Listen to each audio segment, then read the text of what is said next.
जय हिंद, स्वागत है आपका। लाइव टाइम्स देख रहे हैं आप। मैं हूं नेहा विश्वकर्मा। बुलेटिन की शुरुआत खास खबर के साथ। केंद्र सरकार ने जाति जनगणना कराने पर बड़ा फैसला लिया है। जाति जनगणना कराने के फैसले से बीजेपी में खुशी है। उत्तर प्रदेश के डिप्टी सीएम केशव प्रसाद मौर्य ने केंद्र के फैसले का स्वागत किया है। देखिए, केशव प्रसाद मौर्य की ओर से इस फैसले को शानदार बताया गया है। तमाम जो राज्य हैं सभी की ओर से, चाहे पक्ष हो चाहे विपक्ष हो, क्रेडिट लेने की होड़ लगी हुई है। इसी बीच प्रतिक्रियाएं भी सामने आ रही हैं। केशव प्रसाद मौर्य ने इस फैसले को शानदार बताया है। जाति जनगणना कराएगी केंद्र सरकार और इस फैसले पर लगातार प्रतिक्रियाएं भी सामने आने लगी हैं। देखिए किस तरह से बिहार में जेडीयू की ओर से पोस्टर जारी किए जा रहे हैं, वीडियो जारी किए जा रहे हैं। तो वहीं इसी बीच उत्तर प्रदेश के डिप्टी सीएम की ओर से फैसले का स्वागत किया गया है। यानी एक बड़ा फैसला जो केंद्र सरकार की ओर से किया गया है, पक्ष की ओर से, बीजेपी के नेताओं की ओर से, उस पूरे मामले पर लगातार देखा जा रहा है कि प्रतिक्रिया दी जा रही है, फैसले का स्वागत किया जा रहा है। इस मुद्दे को लेकर लगातार उठाया गया है। लगातार देखा जा रहा है कि चुनाव में भी इसका असर देखने को मिल सकता है, क्योंकि बिहार चुनाव को लेकर कहा जा रहा है कि एक बड़ा फैसला साबित हो सकता है। जिस तरह से बिहार में लंबे समय से चाहे तेजस्वी यादव हो, जो भी बिहार की सियासत के बड़े चेहरे हैं, जिनके इर्द गिर्द बिहार की सियासत घूमती है, उनकी ओर से लगातार इस मुद्दे को उठाया जा रहा था। और अब केंद्र सरकार की ओर से ये बड़ा फैसला ले लिया गया है, तो बीजेपी की ओर से इस फैसले का स्वागत किया जा रहा है। केशव प्रसाद मौर्य ने इस फैसले को शानदार बताया है। जातीय जनगणना केंद्र सरकार की ओर से कराई जाएगी।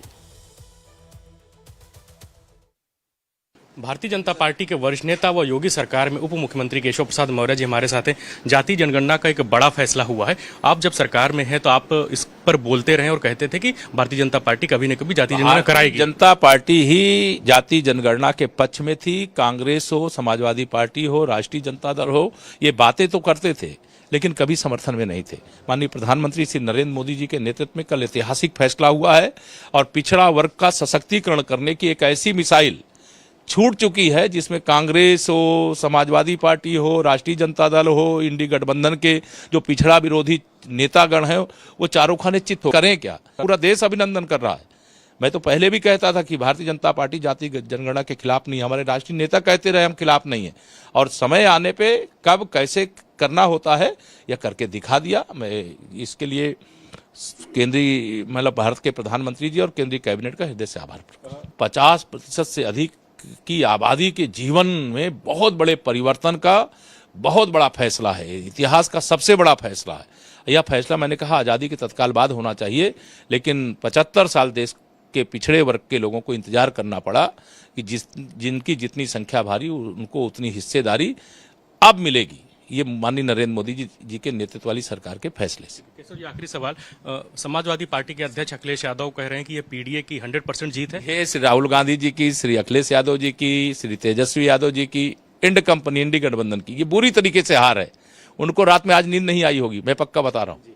और आज वो समझ में उनको नहीं आ रहा होगा कि भारतीय जनता पार्टी ने ऐसी मिसाइल छोड़ी है कि जिसके सामने अब जितने भी पिछड़ा विरोधी हैं, दलित विरोधी हैं, आदिवासी विरोधी हैं, गरीब विरोधी हैं, महिला विरोधी हैं, वो टिक नहीं पाएंगे। तो ये थे उत्तर प्रदेश सरकार के उप मुख्यमंत्री केशव प्रसाद मौर्य, जिन्होंने कहा कि जाति जनगणना के फैसले के बाद जो विपक्षी दल हैं अब उन्हें नींद नहीं आ रही। वीडियो जर्नलिस्ट सुंदरम केसरी के साथ Dheeraj Tripathi, live Times, Lucknow. UP में एनडीए के सहयोगी दल निषाद पार्टी के रूप में योगी सरकार में मंत्री संजय निषाद लगातार जातीय जनगणना की मांग करते रहे थे, और अब केंद्र सरकार ने जातीय जनगणना कराने का फैसला ले लिया है। इसी विषय पर हमारे संवाददाता धीरज त्रिपाठी ने संजय निषाद से, यानी निषाद पार्टी के अध्यक्ष व योगी सरकार में मंत्री संजय निषाद से खास बातचीत की है। सुनिए उन्होंने क्या कुछ कहा।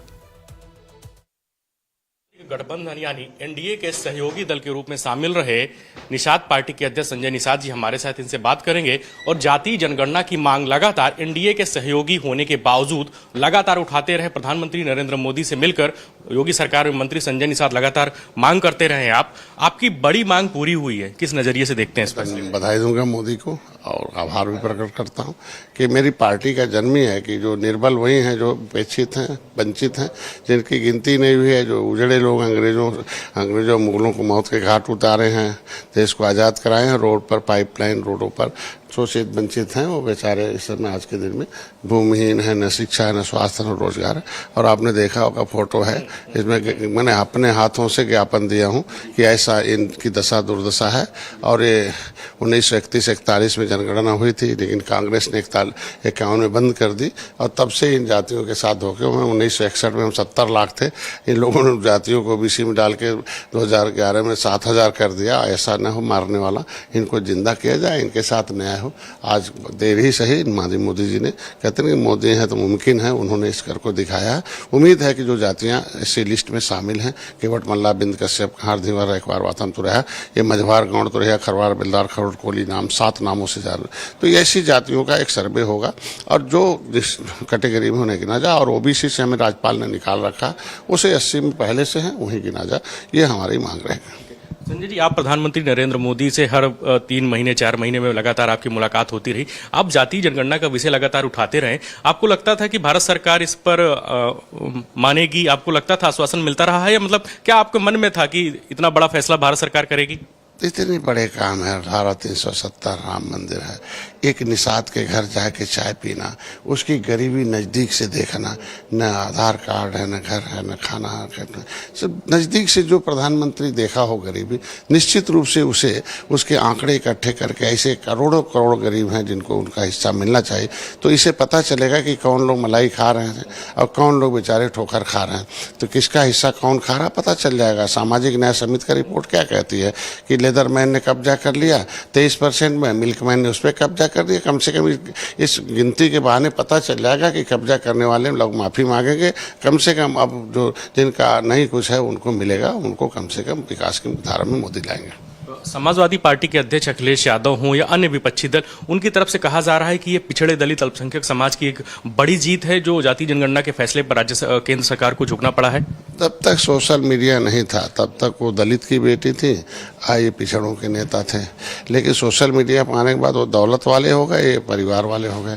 तो ऐसे में सब कुछ है नहीं। जब सत्ता से बाहर होते हैं, ऐसी जातियों ने जिनका हिस्सा लोग खा रहे थे, उन लोगों ने इनकी आवाज़ बंद कर दिया, सत्ता से बाहर कर दिया, तब इन्हें उन जातियों को दिखाई देने लगा कि नहीं पिछड़े पिछड़े हैं और जातियाँ ऐसे हैं।